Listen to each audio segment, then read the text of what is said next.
اه الساكسونيا مش برضه بالظبط. ايه الفرق بين الحاجات القديمه بتاعت الروبابيكيا والحاجات القديمه بتاعت الساكسونيا؟ يعني لما يجي حد ينادي ساكسونيا يبقى عايز ايه تحديدا من الحاجات القديمه؟ بس مني بقالي كتير ما اشتريتش مش هو الساكسونيا تحديدا بيدور على حاجات المعدن. المعدن. يعني الروبابيكيا بياخد كل حاجه، ورق خشب وبتاع. حاجات. الساكسونيا الساكسونيا بيدور على الحاجات المعدنيه تحديدا. والله ما سالتهمش، مع ان انت عارف انا ليه اهتمامات في المساله دي. يعني انا ممكن تلاقيني واقف على كان زمان، بس ما عادش اصل انت ما عادش حاجه بتطلع من البيوت دلوقتي. يعني انت من 15 ما عادش، ما البيوت القديمه خلصت. يعني انت من 20 سنه كنت ممكن تلاقي ناس ولاد بقى كبروا، ابوهم وامهم توكلوا على الله، فالولاد كبروا بالبيت فبيبيعوا الحاجات، فكنت كنت تروح تدور تلاقي كتب نادره وقيمه جدا. هم مش عايزين بقى بيغيروا ايه الكلام الفارغ ده، كتب ايه الكلام الفارغ ده. فكنت تلاقي على الرصيف، كانت تلاقي على حاجات على الرصيف بقى كتب ما تلاقيهاش، حاجات كتيره ما كنت انا في مره وانا لقيت لفت نظري كنت كان قدام جامع عمرو بن العاص، فوقفت عشان لقيت مجموعه كده، فنزلت لقيت حاجات كده كانت خاصه بالرياضه ومش عارف، بس حاجات مهمه يعني، حاجات قديمه مش موجوده. فلقيت كرتونه كده فيها حقن كبيره كده، معدن، حقن كبيره معدن قد كده صغير بتاعت بيطري يعني، وزي ما هم بالشحم بورقهم يعني. فرحت شاري العلبه، وكان ابني صغير، فكنت اروح بالليل نلعب ميه انا وهو بتاع ده، فطبعا مراتي رمت البتوع فدقت واحده حطيتها على المكتب عندي في الاقراب. اوكي. فكل واحد يجي انا حاططها يجي يبص فيقول لك الراجل ده دماغه ملحونه. دي الساكسونيا. ما دي الساكسونيا بقى. طب ايه حضرتك في افكارنا اللي هي المهمه اللي متحملها على الجين المصري في طريقها انها تبقى روبابيكيا، هتخلى عنها؟ هياخدوها بتاع روبابيكيا ويمشوا؟ والله حاجات كتير. قول لحضرتك اكتر حاجتين زعلان عليهم ان هم ممكن رايحين انا يعني اكتر حاجات دلوقتي اللي احنا اهملناهم جدا اللي هي فكره العادات والتقاليد بتاعتنا. سيبك من اي حاجه ثانيه، احنا كان عندنا شويه عادات وتقاليد، مش هيقول قيم، العادات يعني. كان في عادات كتيره جدا في الشعب المصري، ان لما واحد يعني ست كبيره لو حد ما عادش اتوبيس دلوقتي ميكروباص، يعني انت تساعد حد اكبر منك، تحترم حد اكبر منك. انك انت كان زمان ممكن لو واحده ست في الشارع استنجدت بحد 10 يروحوا لها، حد يلحقها. صحيح. كانت كلها موجوده اللي هي الشهامه المصريه دي، ما ماتتش، هي كامله دلوقتي. الاناماليه وحاله يعني الاسترخاء، ما اعرفش اللي ضربت دي كلها، فدي كلها كانت موجوده، دي كانت حاجات موجوده كده. 9-4 لحضرتك. طب سؤال من منطقه القاموس، وما هو المقصود بمصطلح تلميع الاوكر؟ تلميع الاوكر لما يتقال حد بيلمع اوكر ده يعني هو بينافق، يعني هو باعتبار ان الاوكرة دي لا ده مسح الجوخ. يعني تلميع الاوكر غير مسح الجوخ، دي حاجه ثانيه. مسح الجوخ نفاق، تلميع الاوكر يعني ما هو مش بينافق، انما هو يعني بيحط نفسه مرتبه الخدمه الوضيعه، يعني احتيالي كده، ان الاوكرة باعتبارها دي اللي هتستخدمها عشان تخش على المكان، دي المعبر، يعني هي دي اللي هتفتح لك المال باحتيالي كده يعني. لا ما اعرفش بقى، مش مظبوط. تلميع الاوكر ده يعني مصطلح شعبي شوارعي، تلخيص لحد بيتنصت او بيتصنت على حد، بيلمع اوكر، عامل نفسه بيلمع اوكر وبيتصنت على حد، عامل انه بيلمع الاوكر وبيتصنت على حد. فلما يتقال حد بيلمع اوكر ده معناه هو قاعد رامي ودنه. هو دلوقتي رامي ودنه، بس هو دلوقتي ده قديم. انت عمر على فكره بتدور على حد بعيده قوي. اولا دلوقتي انت الحيطان بقت على الربع طوبه، فانت تقدر تسمع من اي حته. نمره 2 ما عادش في اوكر اصلا، يعني خد بالك من الاصل. خلاص يعني. السؤال ده اتضرب خلاص بما ان الاوكر انتهت. بس هي شغلانه الصحافه بنسبه كام في المية قايمه على فكره تلميع الاوكر دلوقتي؟ ما بلاش نتكلم في ده. لا ارجوك حضرتك، عايز اتكلم في ده.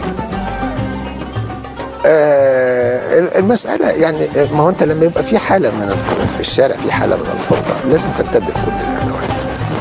ممكن تظهر للي اشتغلوا او اللي في المكان، بتظهر في هذا المكان، او ممكن انما هي دي موجودة في الصحافة، زي ما موجودة في التلفزيون، زي ما موجودة في الشارع، زي ما موجودة في المدرسة، زي ما موجودة في الجامعة. انت كنت جامعة مصنفة، انت مش لكش تصنيف مثلا.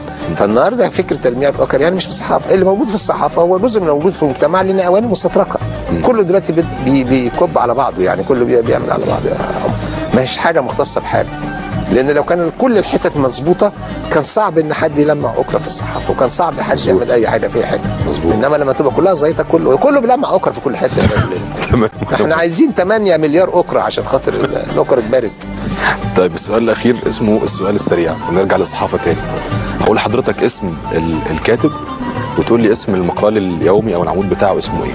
يا نهار ابيض يا عمر، ما انا قلت يبقى سؤال سهل، يبقى يعني احلى حاجه. هي الفكره كلها ان انا ما يعني ما اتحطيتش ان انا يعني انا زي ما بيقولوا ايه، ويعني وده انا عايز اقول لكل الشباب اللي قاعدين، عندما تسال من حقك انك انت تتريث في الاجابه، ومن حقك تقول هفكر، ومن حقك ترد في الوقت اللي انت تعمله، لانك لو جاوبت على طول ممكن تغلط، ولو انت بادرت، ان احنا مش قاعدين في اوائل الطلبه، ولو بادرت هتعمل مصيبه. فدايما نعود نفسك لا تاخذ قرار الا عندما تفكر. مش يعني سيبك، انت سيبنا من امتحانات عمر وزنقه عمر واخدني في ثلث ساعه هاريني. انما اللي انا عايز اقوله، عندما تسال مراتك سالتك سؤال في اي موضوع، انت يعني زي ما كانش حاجه عاجله تقول لا طب هفكر في الموضوع هدرسه. انت لما تبقى مسؤول في حته وحد بيكلمك، انما التبرع باجابه سريعه مؤكد هتجيب غلط سريع. انا امي كان دايما توجهني نصيحه واحده طول الوقت لحد النهارده، قبل ما تقول حاجه خلي الكلام يعدي على دماغك. طيب ما هو اللي حصل، انت مش عمال انت هريني تقول لي طب انا انت ومزقني والوقت والبتاع. قول يا عمر ماشي. طيب وانا هستناك بره على اي حاجه. الاستاذ انيس منصور. مواقف. مظبوط. استاذ ابراهيم نافع. بهدوء. مظبوط. علي امين. فكره. مظبوط. صلاح جاهين. صباح الخير. في صباح الخير لا انت هتغلطني في عم صلاح. يمكن الناس ما تعرفش انه كان ليه باب ثابت بيكتبوا كتابه غير لا عارف كتير. يعني هذا الرجل كان محمود السعداني. في الفاضيه والمليانه. صلاح منتصر. مواقف. لا يا نهار ابيض، مجرد ملاحظه ولا مظبوط. سناء البيسي. سناء البيسي يا راجل حبيبه قلبي دي. شوف انت الربكه اللي عملتها لي وهتوقعني مع حضرتك فكر، يعني حضرتك فكر في ايه؟ ما انا ما فكر، ما خلاص بقى امتحان. ما انت لما تيجي تتحط في موقف امتحان، وانا لو زنقتك دلوقتي وقلت لك 10 اسئله من تحت الكوبري ده، انتوا ايه اللي قاعدين عليه ده؟ هي كانت مختاره اسم كده رقيق قوي اسمه شوقي اليكم، ده اسم المقال بتاعها. طيب كفايه، ما انت قلت كتير يعني. كفايه. طب مفيد فوزي مثلا، صباح الخير. يا نهار ابيض، المفيد ده اصل اللي كان الباب بتاعه اللي هو كان بيكتب فيه يوميات.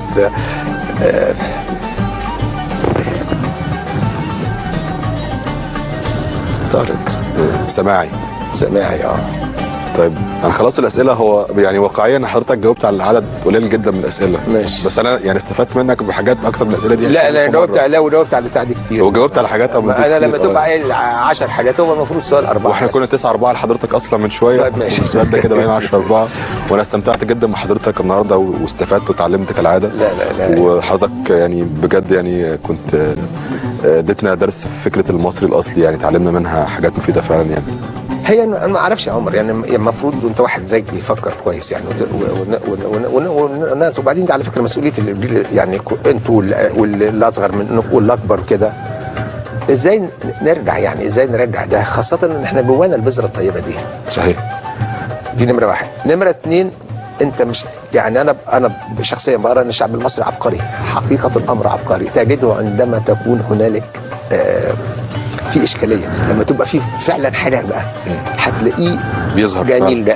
وبعدين ايه بقى، هتلاقي كل الحاجات اللي انت بتشوفها دي تستغرب راحت فين. هتلاقي ناس عندها استعداد حتى روح على كف ايدها. صحيح. وعندها استعداد تعمل اي حاجه عشان صحيح. ودول موجودين، وده كله موجود جوانا. نصحيه ازاي؟ نطلعه ازاي؟ هل نرجع المسألة عايزة مدرسة، هل بيته المدرسة، هل بيته مدرسة مجتمع، هل هي سينما، هل احنا كلنا، هل ان احنا نقلل شوية من مساحة الضلمة اللي عاملين نضلمها ديت، لان ده كله بيعمل مش عارف، بس يستحق الامر. احنا محتاجين برضو خبرة الكبار، يعني طول الوقت محتاجين خبرة حضرتك برضو، يعني توجهنا على الاقل، يعني كل واحد بيحاول يعمل. احنا عاملين برنامج عشان ننور شوية في هو بس انا عايز اقول نفرق ما بين ان احنا نختلف على اي حاجة، نختلف من اول الاحزاب على تبادل سلطه، نختلف على تبادل اي حاجه، نفرق ما بين خلافاتنا وما بين الوطن. اي حاجه تقرب من حدود الوطن ومن حدود مصريتنا ومن حدود وطنيتنا ومن حدود، انا مش معنى كده ان بقول الناس مش وطنيين، انما بقول اي حاجه تقرب من الحتت دي وتحاول انها تولع فيها او تسودها او تنزل على تراب نوقفها. بس هو ده الجزء الاول لازم نوقفه. استاذ ابراهيم حضرتك شرفتني ومبسوط جدا بوجود حضرتك، وكل سنه وحضرتك طيب. شكرا، وكل سنه وانت طيب، ومصر طيبه دايما يا شكرا.